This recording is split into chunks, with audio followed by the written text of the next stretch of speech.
Tayo sandali po tumungo, tayo manalangin. Kilang Diyos, kami po'y nagpupuri at pasalamat sa umagang ito sa kadakilang sa amin. Patuloy may pagpalain ang bawat isa. Nawa ang aming pag-aaralan ngayong umaga, ang maging pagpapala po sa bawat sa amin. At makita namin ito halaga sa aming buhay. Purihin ka, Diyos, sa umagang ito. Pagkat alam namin, ikaw kasama namin sa pananambahan namin ito. At makikinig kami na yung mensahe. At alam na, Panginoon, pagpapala ito sa buhay spiritual namin. Kaya po mali, pinabalik namin sa lahat ng kapurihan sa pangalan ni Jesus. Amen. Magandang umaga po sa bawat sa atin. Yan. Napakasarap pong damahin ngayon ng month of December. Sabi nga pagka December ay talagang para mga napakaganda ng yung kalooban natin napakasaya. Alam po ba niyo din sa Pilipinas sa pinakamahabang nagse-celebrate ng Christmas? Kasi po, pagdating po ng September, nagka-countdown na po ang mga tao. Di ba? At talagang nadadama natin yung presensya ng Diyos dahil sabi natin, wow, magdi-December na naman. Ang bilis po ng panahon, di po ba? Alam mo kung kailan lang nag-Christmas party tayo dito. Ngayon, may Christmas party na naman tayo sa 22. Ano? Sa 22, Christmas party po uli natin. Huwag po kayo mawawala. Ano po? Lahat po tayo ay mag-i-enjoy po dito.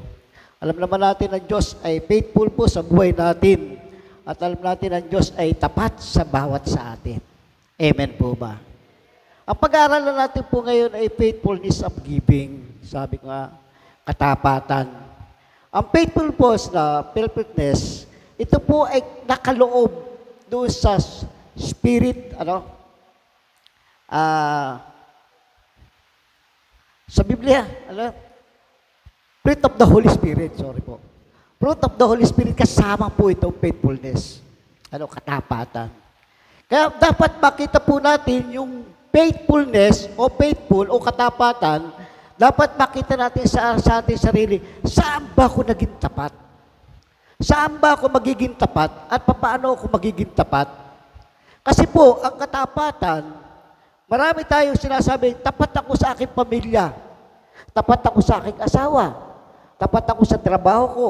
Tapat ako sa mga bagay na ganito. Tapat ako magbigay sa Panginoon. Ngunit ang katapatan ay malalanatili sa bawat sa atin o panandalian lang. Kung titingnan po natin yung fruit of the Holy Spirit, yung katapatan ng Diyos sa bawat sa atin, dapat mananatili tayong tapat sa Kanya. Ngunit tayong lahat, hindi po nagiging ganun Ang katapatan natin, panamandalian lang. Minsan tapat tayo isang buwan, 3 araw, 5 araw, 1 taon, pero susunod hindi na. Ganyan po ang tao. Yung katapatan natin ay hindi po nabibigyan natin ng panahon sa buhay natin at hindi nananatili sa buhay ng bawat sa atin. Dapat makita po natin ang faithfulness sa bawat sa atin. Ang faithfulness ng God ay hindi po nawawala, nananatili po sa atin. Lagi po nariyan, hindi po nagbabago ang katapatan ng Diyos. Ngunit tayong tao, yun ang katapatan natin ang nababago. Amen po ba? Ayan. Kita po ninyo si Ananias at saka si Sapphira. Sabi nga ay napakaganda po ng pangalan nitong dalawang ito Grace and beauty. Ang meaning po ng Ananias at Sapphira. Sabi nga doon, sa binasa kanina ni nating kapatid na yung sabi doon, mayroon naman mga mag-asawa nagbenta rin ng kanilang mga ari-arian. Ananias ang pangalan. At ang lalaki, Sapphira naman ang babae. Subalit, nagsabuatan ang dalawa at hindi ibinigay ni Ananias sa mga apostol ang buong pinagbilhan. Kaya't sinabi ni Pedro, Ananias, bakit ka nagpadala kay Satanas? At nagsinungaling ka sa Espiritu Santo. Bakit mo binawasan ang pinagbilhan mo ng lupa? Bago mo pinagbilhan lupa, hindi ba iyo yun? At nang mapagbili mo, pagbili na, hindi ba iyo rin ang pinagbilhan? Bakit mo naisipang gawin iyon? Hindi ka sa tao nagsinungaling, kundi sa Diyos. Hindi pala sa tao nagsinungaling si Ananias at si Sapphira, kundi sa Diyos. Kita ninyo Sa Diyos pala. Pag tayo pala nagsisinungaling, hindi sa tao, kundi sa Diyos pala tayo nagsisinungaling. Di ba natin naintindihan yun? Akala natin, nagsinungaling tayo sa ating nanay, tatay, kapatid, asawa, sa ibang tao, nagsisinungaling tayo. Tama, nakapagsinungaling tayo sa kanila para may tago lamang yung ating pag-identity na ating buhay. Pero hindi pala sa tao tayo nagsisinungaling. Sabi dito ni Pedro, Ananias, hindi ka sa tao nagsinungaling, kundi sa Diyos. Bawat pagsisinungaling natin mga kapatid, ang pinagsisinungalingan natin ay ang Diyos. Sabi nga sa Biblia, I think Hebreo, ang sinungaling, ang ama ay si Satanas. Kita nyo? Biblical po yun. Kung ikay nagsinungaling, ang tatay mo ay si Satanas. Kahit sabi mo, Kristiyano na ako. Kung Kristiyano ka nga, bakit lagi ka nagsisinungaling? Yun po ang malaking question sa atin. Kaya kailangan makita natin yung faithfulness na buhay natin. Kailangan natin makita ito. Di naging tapat pagkakaloob ng mag-asawang Ananias at Sapphira ang kalipunan ng unang mananampalataya, sabi doon.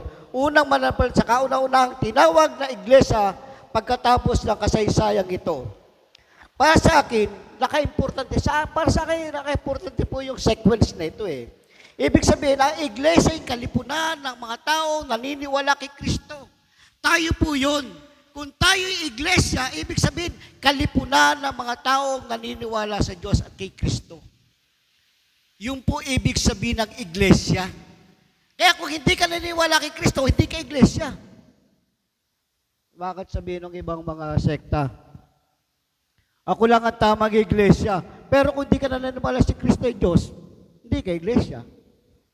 Ang ibig sabihin ng iglesia ay mga kalipunan ng mga taong naniniwala kay Kristo. Biblical din po yun. Nasa Biblia po yun.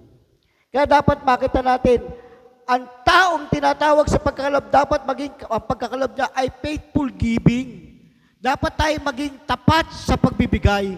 Hindi lamang sa aspeto ng ating buhay, kundi sa lahat ng aspeto ng buhay ng bawat sa atin, pati na sa pagkakalob natin.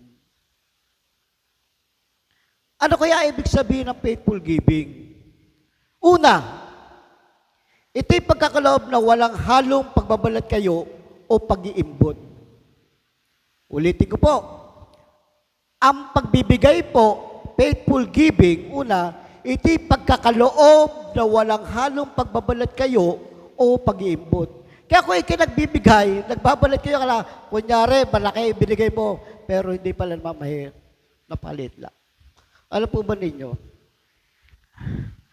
Dapat ang pagbibigay natin accurate, reliable, exact. Sabi nga, ang kasalanan mag-asawang Ananias at Sapphira, hindi maliit bilang pagkakalob nila, hindi yung maliit na pinagkalob nila, kundi yung kanilang hindi katapatan sa Diyos. Kung kakaunti lamang binibigyan natin sa Diyos, hindi naman tayo bihingan ng Diyos Kahit kaunti binibigyan natin sa Kanya Ang titingnan ng Diyos, kung kano ka nagbigay na may katapatan sa ibinigay mo, maliit man at malaki. Yun po ang nakikita ng Diyos sa bawat sa atin. Alam po ba, ayaw ko na, kwento ko na rin sa inyo yun Nung kami ko po'y kumita ng asawa ko ng ganitong kalaki, talagang, kung titingnan mo, napakahirap ibigay Napakahirap po ibigay dahil ang laki na ibibigay namin sa Panginoon Pero hindi po yun ang naging ang aming basihan ng pagbibigay. Ang basihan namin, kung paano ibinigay sa iyo ng Diyos, yung amount na yun, ibalik mo sa Kanya. Ibalik mo sa Kanya yung para sa Kanya. Dahil, alam mo kumita po kami ng 1 milyon. Magkano po ang ibibigay namin sa Diyos? 100,000. Diba? 100,000. Hirap napakahirap po kung ibibigay natin sa Diyos yun. Pero hindi po, magkano na natira sa atin? 900,000. Meron pa tayong 900,000 doon sa 1 milyon. Na tinitingnan mo yung 100,000 na ibibigay mo, napakalaki. Pero hindi mo nakita yung malaking natira sa iyo. Nakunawan ba natin mga kapatid? Yun po ang tingnan natin. Yung ibinigay ng Diyos sa atin, akala natin malaki na ibibigay sa atin ng Diyos. No. Hindi po yun. May malaki pa natitira para sa iyo. Ang sasabihin mo, sige, magbibigay ako. Alam ko naman, ibabalik sa akin ng Diyos ito eh. Pag binalik ako, nagbigay ako sa Diyos eh.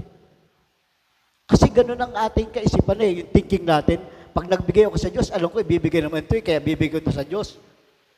Mali kayo, kapatid. Dahil, mga kapatid, yung ganong kaisipan, hindi po tama yun. Bakit? Naibigay na ng Diyos sa atin eh. Dapat sabi doon sa Malakay 3:10. Ano sabi doon? Subukin mo ako at kung hindi, bubuksan ko. Ano eh? Ang duro ng awan ng langit at lahat ng pagpapala ibibigay. Naibigay na sa atin ng Diyos. Hindi na kailangan mag-isip ka pa na pag ako'y nagbigay, bibalik naman sa akin ng Diyos yun eh. Hindi na. Naibigay na sa atin ng Diyos yun. Ang ibinibigay na lang natin sa Diyos, yung para sa Diyos, hindi yung para sa atin. Ang problema natin, yung sa Diyos ay para sa atin at yung atin para sa atin pa rin. Yun po ang problema ng maraming tao. Yung para sa Diyos, nakukuha pa natin dahil meron ako paggagamitan, may pagbabayaran ako, meron ganito. Hindi natin sinusubukan ng Diyos eh. Ang tinitingnan natin, yung kawalan natin eh, pero yung pagpapala ng Diyos, nasa sa atin na eh. Naibigay na sa atin ng Diyos na kung saan, gagawin na lang natin, i-exercise na lang natin para sa kalwalhatian ng Diyos. Kaya nga maraming tao, kahit Kristiyano na, hikahus pa rin. Bakit? Dahil hindi marunong magbigay ng pagpapala sa Diyos eh. Yung buhay nila, hindi nila may bigay. Yung oras, sabi nga, noong linggo na sabi ko na ito yung oras doon sa mga kasama namin ng attorney. May oras tayo eh. Ano yung oras? Ang oras, meron tayong oras na ating ibinebenta. Ano po ba yung oras na ibinebenta natin? Tayo magtatrabaho ng 8 hours para tayo kumita. Ibinebenta natin ang oras na yon. Minsan pa, yung oras na yun, lumalampas pa. Bakit? Kailangan natin mag-overtime. Ibebenta pa rin natin yung 3 oras na kung saan para tayo kumita. Hindi po masama yun. Okay lang po yun dahil kailangan natin eh.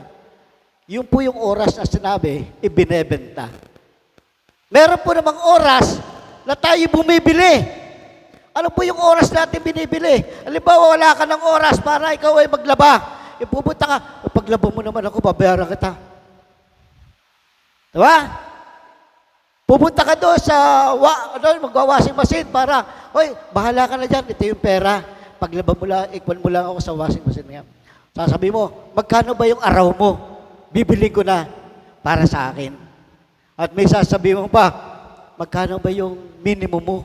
Dadagdagan ko pa para magtrabaho lang sa akin. Bumibili ka ng oras para sa iba.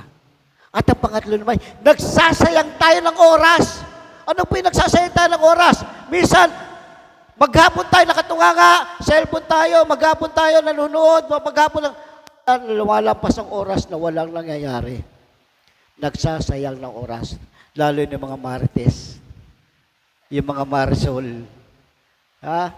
Yung mga marites dyan, tuwan-tuwa, maghapon sila naroon sa umpukan. Alam mo nyo, usong-uso sa probinsya eh. Pero minsan-minsan din po nakikita natin dito sa Kabayanan, sa lungsod. Lalo na po sa mga squatter area. Makikita nyo, magang-maga, naghihingutuhan pang gano'n, no? Alam mo, kumare, alam mo, yung kapitbahay natin, alam mo, kita nyo, nauubos ang oras na wala kapaparakan. Yun po yung oras at ang dapat natin makita, yung oras na binibigay natin sa Diyos, ano mo mangyari, hindi natin ibebenta, hindi natin aksayahin, at hindi tayo bumibili ng oras para sa Panginoon. Yun dapat na ibigay natin sa Diyos, yung mga oras na yun. Katulad po ng Angel, alam mo mga kapatid, naawa po ako sa kanila kahapon. Alam mo niyo yung mga kapatid na nanggaling po sa malayong lugar ng Cavite para pumunta lang dito at pasayahin ang mga bata natin. Dumating po sila sa amin kahapon, 8:30 ata ng umaga. Galing pa sila sa Cavite. Pagkatapos, nagpunta rito, masaya sila naglingkod sa mga bata. At pag uwi nila ng 1:30, alam mo, nakarating sila sa kanila, sa Cavite. 10 pasado na. You mean? Pero ibinigay nila sa Diyos yung kanilang effort, yung kanilang oras, para lang sila, pero masaya pa rin sila. Pastor, salamat sa Diyos at nakarating na rin kami dito sa aming tahanan. Kita nyo, papasalamat pa sa Diyos. Matalang kung tayo, minsan nga tayo, ano ba naman traffic ito, mabira naman lang. Di ba? Ganun tayo, lalo at mag-sasakyan tayo. Ay, tanay nyo. Kanina narinig natin yung kapatid natin, si Albert Na-aksidente ako, pero salamat sa Panginoon. Wala nangyari sa akin, konting gasgas lang, at konting sermon. Joke lang. At salamat naman. Alam mo ba ninyo, yung anak namin si Gaspel, noong na-aksidente pa expander namin, talagang tararek. Nakakatulog sa pagmamaneho. Binangga yung guardhouse. Kita nyo, nakakatulog. Sabi niya, Daddy, Mami, ayoko na magmaneho dahil nagka-phobia, nagkaroon ng trauma. Pero sabi namin na kanya, Mami, anak, hindi ganon. Pasalamat ka sa Panginoon dahil buhay ka pa. At hindi tao o sasakyan yung nabangga mo. Kung tao o sasakyan na nabangga mo, lalo na napakahirap. Abuti na lang, may insurance, hanggang ngayon hindi pa kami nababayaran. Ang lalaki na lang nagastos namin, hanggang ngayon, tinatay pa namin insurance. Pero hindi po yun. Ang pinakamalaga, yung aming anak, buhay pa. At yung oras na binigay niya sa Panginoon, dapat makita niya na yung pag-oras na yun, yung pagtulog niya sa pagmamaneho, dapat makita niya sa sarili niya na bago siya umalis, dapat nagpe-pray. Ibinibigay sa Diyos yung ating effort, yung ating sarili, bago tayo umalis, lahat po tayo. Yung oras ng ating pag-alis, yung oras ng ating ginagalaw na natin sa maghapon, dapat nakabigay natin sa Panginoon yun. Yun ang kailangan natin, mga kapatid.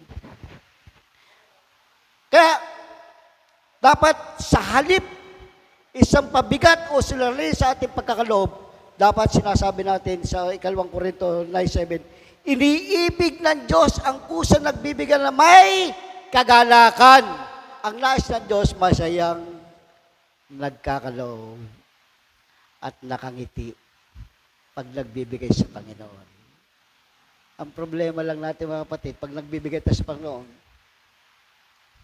o kaya, mabuti ito, sinusuot na ganun Yung iba po, yung kahon lang ganun, talaga yung daliri naman, yung kamay talaga naman, ipit na ipit.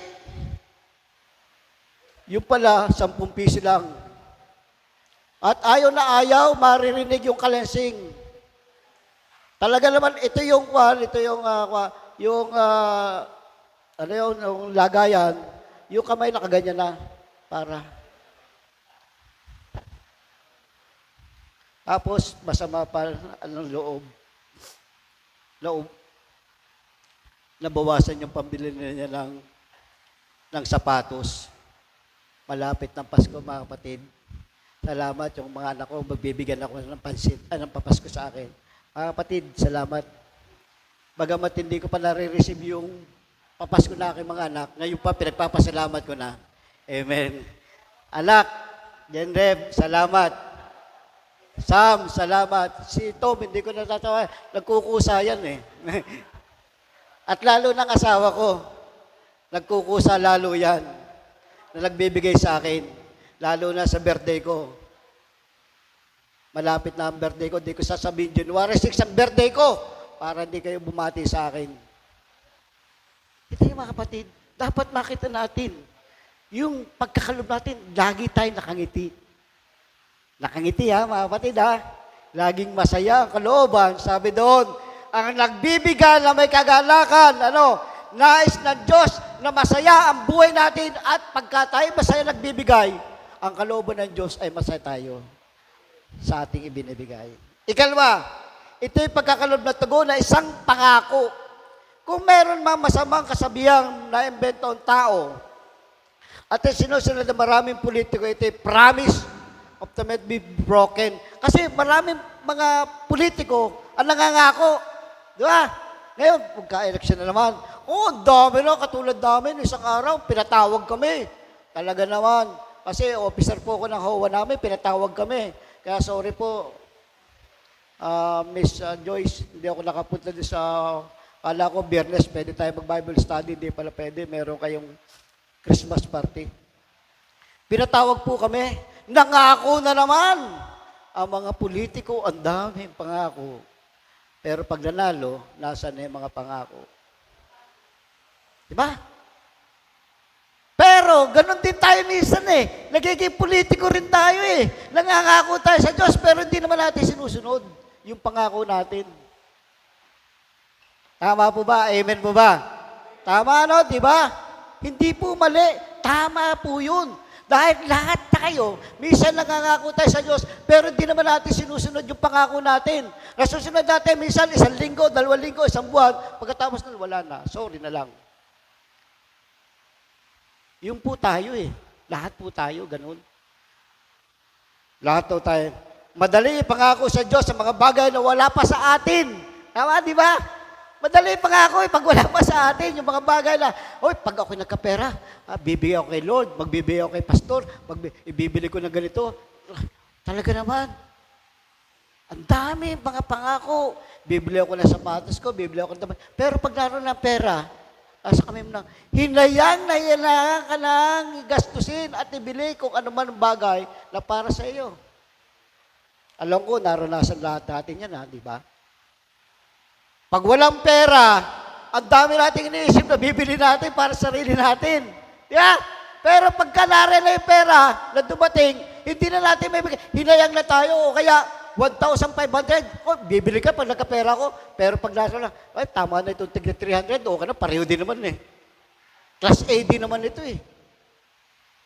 Yung pinangako mo sarili mo, wala na.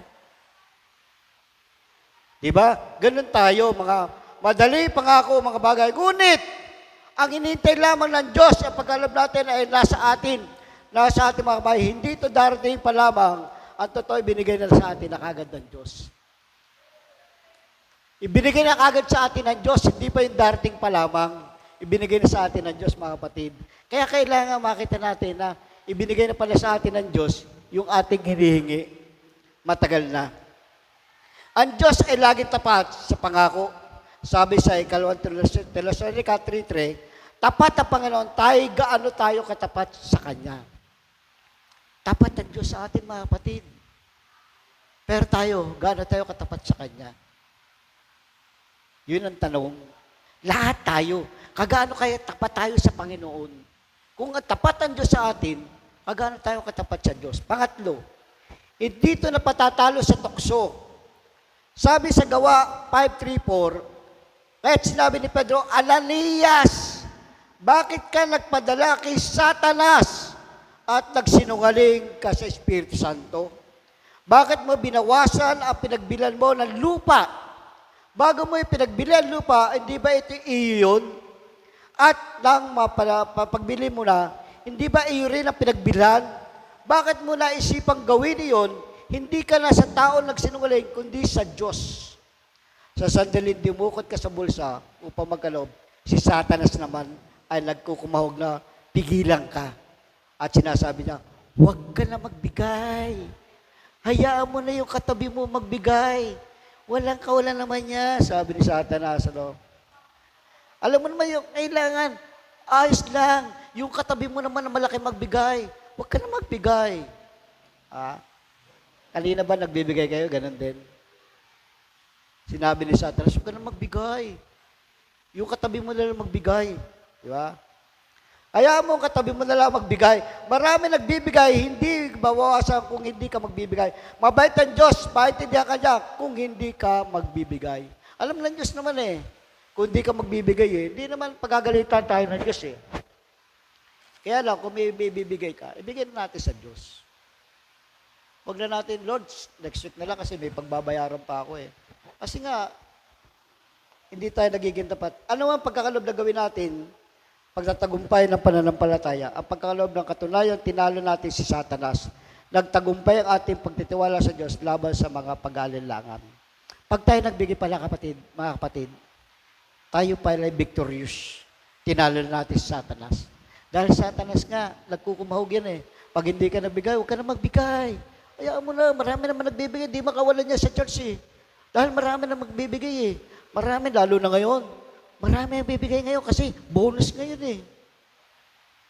Di ba, RG? Bonus ngayon eh. Marami magbibigay. Di ba? Di ba, kapatid? Bonus ngayon. Marami ang bibigay. Oo, tama. Abot na lang ako, wala pa akong bonus. Kaya hindi ko pa may bibigay yung bonus ko. Sa 14 pa. O sakasakali. Kaya nga mga kapatid, dapat makita natin, yung pagbibigay natin sa Diyos, yung katapatan natin ang gusto ng Diyos. Hindi yung kung anong kagustuhan mo ang masusunod.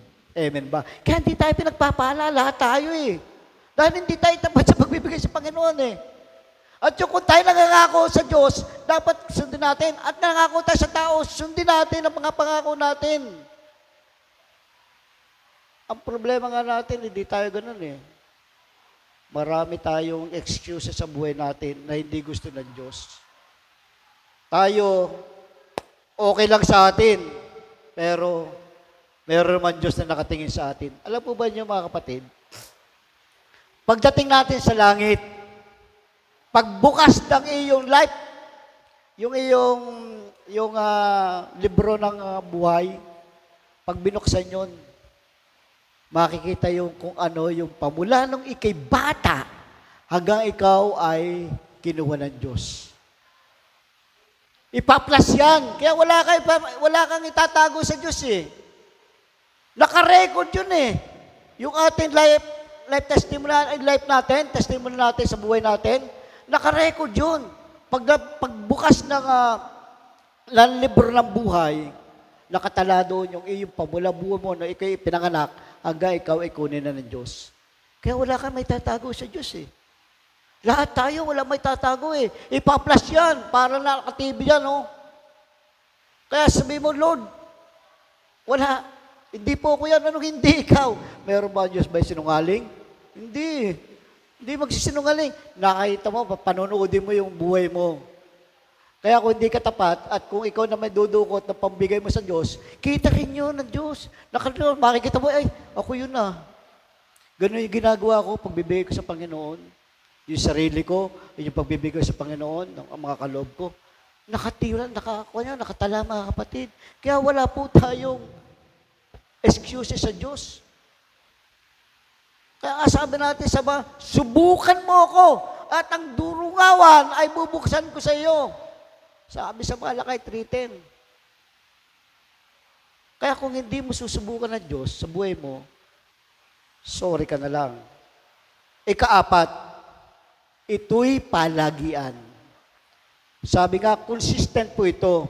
At hindi nakadepende sa mood. Sabi nga, hindi nakadepende sa mood natin. Kung tayo masaya, magbibigay tayo ng masaya. Kung tayo malungkot, magbibigay tayo malungkot. Hindi po yun. Hindi po ganun.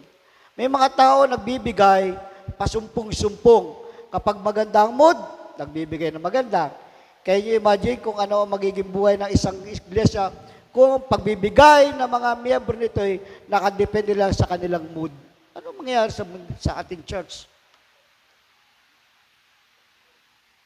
Kung ang ating pagbibigay ay according to ating mood, hindi po ganun. Ano kahit kung ang pagbibigay sa atin ng Diyos ay base rin sa kanyang mood, ano ang gagawin natin? Sabi ng Diyos, teka man anak, wala ako sa mood ngayon, di kita bibigyan. Di ba? Ano kaya sabihin natin? Yun po ang dapat natin na makita. No?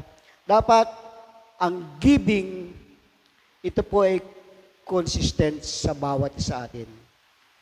Our giving to Him should be constant. Sabi nga, 2, ano kaya ang mangyayari sa atin kung tumigil ang Diyos sa kanyang pagpapala at pag-iingat sa atin? Ngunit ang pag-ibig sa atin ng Diyos ay hindi ganun. Hindi po nagbabago ang pagbibigay sa atin ng Diyos, ang pag-ibig sa atin ng Diyos. Amen po ba? Amen po ba? Kaya kung iniibig natin ng Diyos, magbibigay po tayo ng masaya sa ating buhay. Yung kaloob natin, maliit. Hindi naman tinitingnan ng Diyos kung malaki o maliit eh. Ang tinitingnan ng Diyos, yung kung paano mo ibibigay na may pagmamahal at masaya ka magbibigay. Kahit 10 piso lang yan, kahit magkano man yan, pero masaya ka nagbibigay, tatanggapin po ng Diyos yan. Pero, kung kukupitan mo naman ng Diyos yan, ang Diyos, sorry ka na lang. Hindi ka naman sa tao na kumupit eh. Sa Diyos ka nangupit, hindi sa tao. Katulad din na niya sa Pira, kailangan, nangyari sa kanila? Ilibing pa sila dahil sa pagsisinungaling nila. Kung ganun kaya nangyayari sa atin ngayon, siguro wala na po tayo dito ngayon, ano? Kung katulad din sa Pira at Ananias, noong unang panahon na iglesia doon, sa kuwasa mga gawa, pag nagsinungaling ka pala sa Espiritu, bigla ang mangingisay, patay. Pero kung ganito yung mararanasan natin, siguro wala na po tayo lahat dito. Wala na sila nga ng Community Christian Church. Bakit? Lahat po tayo nagsinungaling sa Panginoon. Dahil yung faithfulness natin, wala sa Diyos. Yung katapatan natin, dapat makita na. Dapat, upang magpatuloy tayo na mabuhay at lumago, ang iglesyang ito, ano ang dapat natin gawin? Kailangan ibigay natin ang nararapat sa Panginoon. Ang sa Panginoon ay sa Panginoon at ang sa atin ay sa atin. Sabi nga ni Jesus Christ, ang kay Cesar ay kay Cesar at ang sa Diyos ay sa Diyos. Mga kapatid, paano natin katulad yan? 2024 na, magbawakas na 2024. Ano ang ating buhay? Ganun pa rin ba tayo? Dumating sa punto natin na tayo, bago mag-2024, ang buhay natin wala. Pagkatapos ngayon na naman, ganun pa rin tayo, magwawakas na 2024. Anong gagawin natin? Mangangako na naman pa ba tayo sa Diyos? At yung pangakong yun na binibigyan natin sa Diyos, hindi naman natin ito pa rin. Huwag na lang tayo mangako. Gawin na lang natin ng ayon sa kalooban ng Diyos. Hindi yung may pangako na napapako. Amen po ba? Ang faithful giving ay ito po ay dapat makita natin sa ating sarili. Masaya tayo magbibigay sa Diyos, maluwag sa puso natin, at ang pagpapala ng Diyos, makakamta natin magpakilanman. Amen po ba? Itong December na ito, alam ko na yung iba nag-aantay ng pagpapala eh. Ano kaya mangyayari sa akin ngayon? Sana may matanggap akong ganito. May matatanggap ka, bakit ang hindi? Pero ang una mong gawin, magbigay ka muna.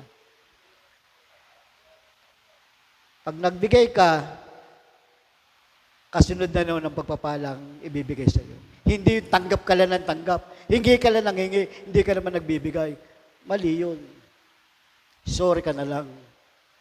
Hindi pagpapalayan ng Diyos ang ganong mga bagay. Dapat pakita natin to sa ating sarili.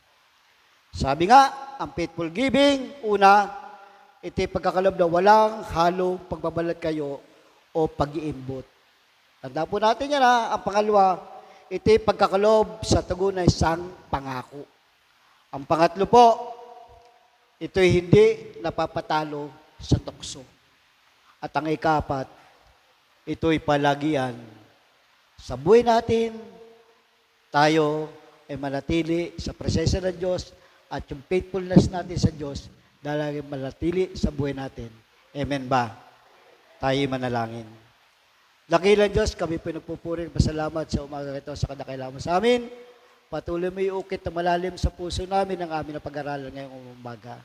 Tulungan mo kami na maging kami isang tapat na anak mo na nagbibigay sa ng aming buhay.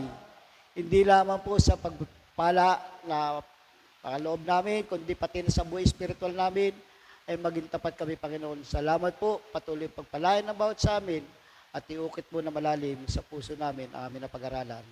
Sa pangalan ng Ama, ng Anak at Espiritu Santo. Amen. Amen.